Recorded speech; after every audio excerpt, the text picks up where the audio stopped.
Saludos queridos padres de familia y bienvenidos a este resumen de nuestra última escuela para padre. Como ustedes recordarán, estuvimos hablando de este importante tema, cómo pelear bien con tus hijos.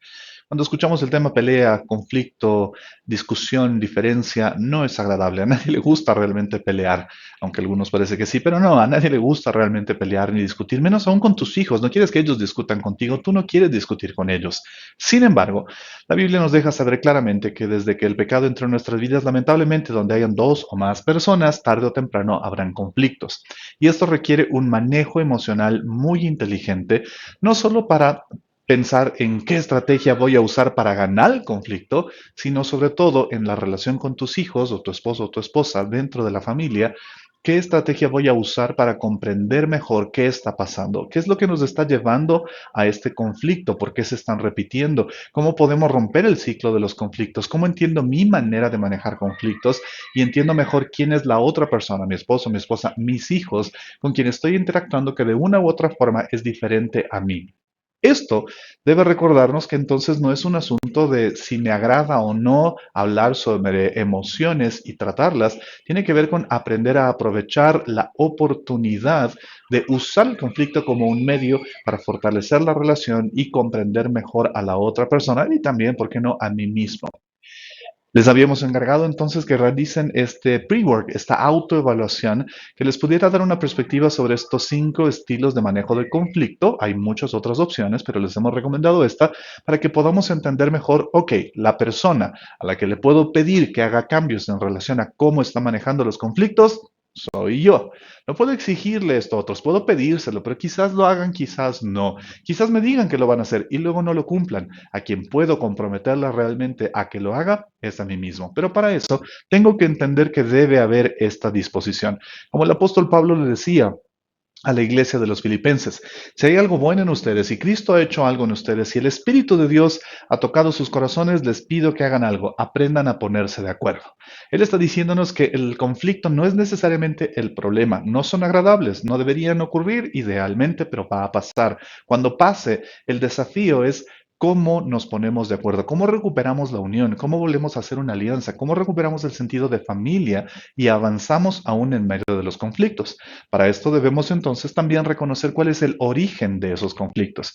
Y el apóstol Santiago nos dice que lo que causa las disputas, las peleas, los conflictos, las tensiones entre nosotros es aquello que brota desde los más profundos deseos y pasiones de nuestro corazón que lamentablemente, producto del pecado, se desordenan. Estas pasiones, que normalmente serían un gran impulso, un gran motivador para tomar decisiones y acciones, a veces con el pecado de por medio distorsionan nuestra mentalidad, distorsionan nuestro corazón, nos volvemos egoístas o egocéntricos y entonces simplemente queremos ganar, queremos que las cosas salgan como nosotros queremos y si la otra persona no está haciendo lo que quiero es porque la otra persona es incapaz, es tonta, no puede y esa no debería ser la perspectiva. Tenemos que entender que esto que mueve mi corazón en este conflicto quizás sea una pasión o un sentimiento que está desordenado y me está llevando a querer algo, pero como no lo consigo, entonces estallo. Una vez más, les animo a recordar que entonces con esa perspectiva, la persona a la que puedes comprometer para que haga estos cambios,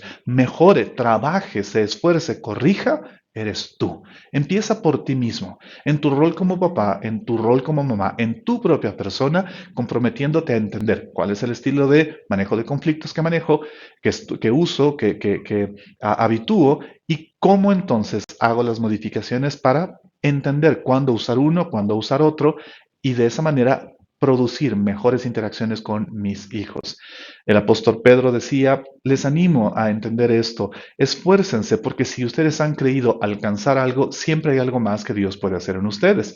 Si Dios les ha dado fe y esta es abundante en ustedes y ustedes se consideran personas de mucha fe, pues agréguenle a esa fe excelencia moral. Y si ya tienen excelencia moral, pues agréguenle conocimiento. Y si ya tienen conocimiento, agréguenle control propio. Y si ya tienen control o dominio propio, pues súmenle perseverancia. perseverancia. Y si ya tienen perseverancia, sujétense a Dios, súmenle eso. Y si ya son sumisos a Dios, entonces agréguenle a su vida afecto fraternal. Y si ya tienen un gran nivel de afecto fraternal, pues bueno, que sea un profundo amor por todos. Pedro nos dice, ¿saben qué? Yo tuve que aprender a crecer. Pensé que ya sabía algo y con Dios no es así, siempre hay algo más que Él puede enseñarnos. El hecho de que yo sea el adulto, de que yo sea el papá, de que yo sea la mamá, no quiere decir que ya lo sé todo. O que soy la persona que ya sabe cómo manejar los conflictos y mis hijos, como son más pequeños, pues no son lo suficientemente capaces o maduros todavía para manejar el conflicto. Y a veces pueden darnos sorpresas, demostrándonos que quizás en algunos aspectos, ellos han llegado incluso a crecer o madurar más que nosotros, lo que significa que hay la oportunidad de crecer, de madurar y de mejorar. Pero para eso, una vez más, tenemos que tener el coraje y la valentía de atrevernos a tener esas conversaciones difíciles con nuestros hijos, abarcar esos temas de los que no nos gustaría tener que hablar, enfrentar estas situaciones donde hay caras tensas, momentos de dificultad, perspectivas que chocan, pero que si vemos con compasión, amor y con la intención de recuperar la unidad y ser estratégicos en conocer a mi hijo o a mi hija, pueden darme grandes beneficios. Entonces, en estos 5 estilos de manejo de conflictos que les habíamos recomendado analizar, tenemos primero a los acomodadores. Estas son las personas que con frecuencia usan un estilo de manejo de conflictos donde deciden ser la víctima, no en el mal sentido, ¿no? No en el sentido victimista, sino ser quien asume el peso, quien asume los golpes, quien asume la responsabilidad, quien asume el sacrificio. Entonces, ¿esto es bueno? Claro que sí, se resuelven rápido los conflictos, la persona logra hacer que el resto pues baje la tensión rápidamente porque decide ser quien diga, ¿saben qué? Yo lo asumo, yo lo resuelvo, yo lo trabajo, yo lo hago.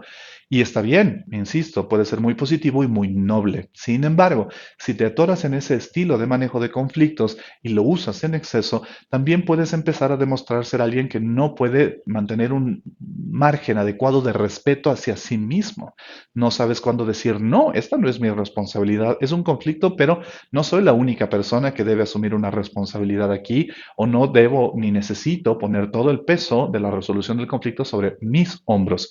Porque primero lo vas a resentir a largo plazo, te vas a cansar, tarde o temprano no vas a querer ser quien se sacrifique siempre, porque es agotador ser esa persona.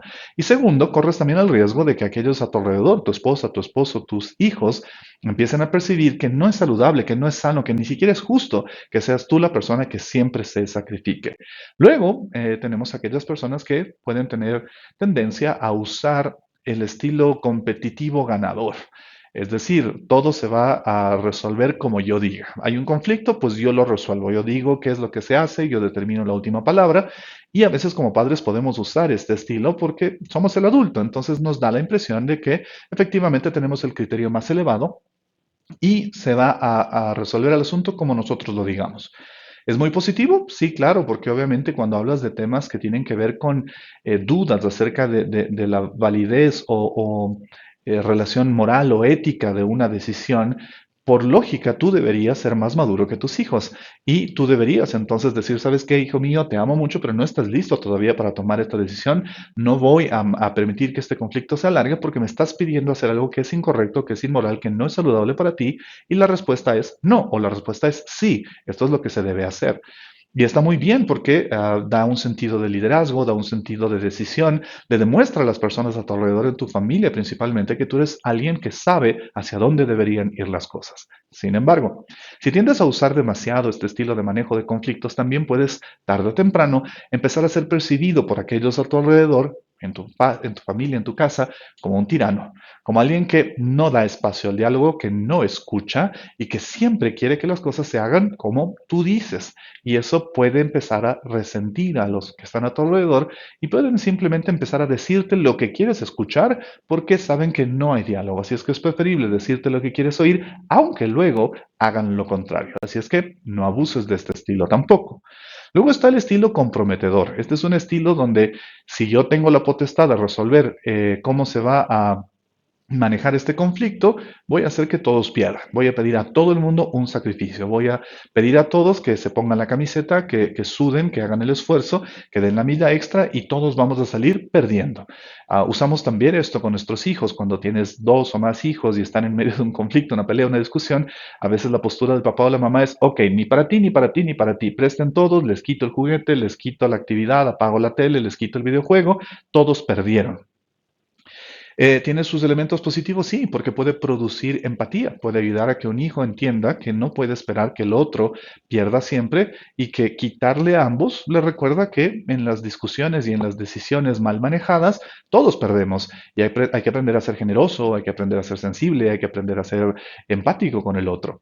Pero si tú tiendes a abusar de este estilo, también corres el riesgo de que aquellos a tu alrededor empiecen a desmotivarse, a entender que lamentablemente cuando hay un conflicto, una discusión, un tema difícil a manejar, todos van a salir perdiendo y nadie quiere tener esta sensación habitualmente, nadie quiere tener la idea de, hoy, siempre que hay un problema, pierdo. No importa si pierden todos o pierdo solo yo, pero nunca gano porque mi papá o mi mamá nos van a hacer perder, nos van a quitar las cosas siempre, nos van a castigar siempre, nos van a reprimir siempre, entonces siempre voy a perder y también corres el riesgo de que tus hijos empiecen a desarrollar el mal hábito de esconderte información porque no quieren perder cuando tú decidas cómo se va a resolver un conflicto comprometiendo el bienestar de todos. Eso nos lleva al cuarto, que es el estilo evasor. Hay personas que usan mucho este estilo porque no les gusta pelear y está bien, es comprensible. A casi nadie le gusta pelear. Pero aunque el estilo evasor tiene sus ámbitos positivos, te va a ayudar a no desgastarte si el conflicto no lo amerita. O sea, si el conflicto no es grande, si la situación no es tan grave, si no es algo que realmente requiera toda tu atención o tu energía en ese momento, ¿por qué te vas a desgastar? Evita el conflicto, no vale la pena pelear porque vamos a discutir, no quiero hacerlo, no es el momento, no es la forma, no veo que esto lo requiera. Muy bien, pero si llevas esto de esta versión positiva de evadir, así sea temporalmente el conflicto, diciéndole a tu familia, saben que no vamos a hablar de esto. Ahora, por ahora no vamos a topar este tema, por ahora no vamos a manejar esta situación, por ahora, no vamos a sentarnos a dialogar sobre cómo se va a resolver esto. Pero si abusas de la evasión y ese por ahora se convierte en un nunca, es peligroso. Porque resulta que nunca quieres enfrentar realmente lo que pasa, nunca quieres pelear, nunca quieres el conflicto y por lo tanto hay cosas que nunca se resuelven. Y es peligroso porque aquellos a tu alrededor van a empezar a percibir que tú eres una persona con poca decisión, falto de ese coraje y ese valor para enfrentar las dificultades de la vida y decidir que sí y que no puede pasar. Por último, tienes el estilo que para muchos podría sonar más positivo o alentador, el estilo colaborador de manejo de conflictos. En este, las personas involucradas tienen la oportunidad, en una versión un poco más democrática, de participar, dar sus puntos de vista, sus observaciones, sus sugerencias y entre todos llegar entonces a una conclusión sobre cómo vamos a manejar este conflicto, esta situación difícil, cómo vamos a concluir resultados de esta conversación y es muy positivo. Sin embargo, aunque ayuda a encontrar generalmente una versión más saludable para resolver el conflicto, también es un estilo que requiere mucho compromiso y gran inversión de tiempo. No puedes esperar que tú puedas plantear una resolución colaborativa para un conflicto y darle espacio solo a uno o dos de los involucrados. Si tu familia es numerosa, si los involucrados son muchos, vas a tener que estar abierto a usar una buena cantidad de tiempo hasta analizar las distintas perspectivas, haber escuchado a todos y entonces determinar juntos cuál es la mejor manera de resolver esta situación. Y si no lo haces así, vas a ser percibido como alguien injusto porque no le inviertes el tiempo suficiente y dejas este proceso colaborador a medias. Es una gran opción, la mejor sin duda, pero tienes que comprometerte a invertir el tiempo necesario y escuchar.